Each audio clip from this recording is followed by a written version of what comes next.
আহ্বান জানাচ্ছি।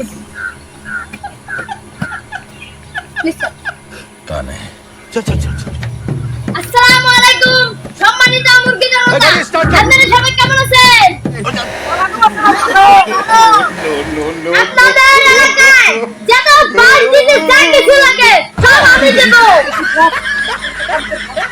আচ্ছা, আর বসবাস করার যা কিছু লাগে সব আমি দেব। আপনাদের রাস্তার উপর দিয়ে রাস্তা বানিয়ে দেব, গাছের উপর দিয়ে রাস্তা বানিয়ে দেব, ব্রিজ বানিয়ে দেব। আপনারা শুধু আমাকে একটু ভোট দিবেন।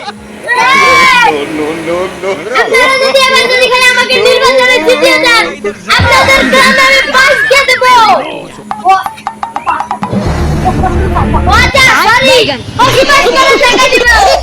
এই শালা তো প্রতিবারই ভুলভাল নাম একটা। এই শালা তো চেয়ারম্যান নামে কলঙ্ক। আসলে ও খালি জিতাতে কি কাজ করে মারো ওকে সবাই। ये बताओ कौन सा सब्जेक्ट अच्छा लगता है? कौन सब्जेक्ट अच्छा लगता है?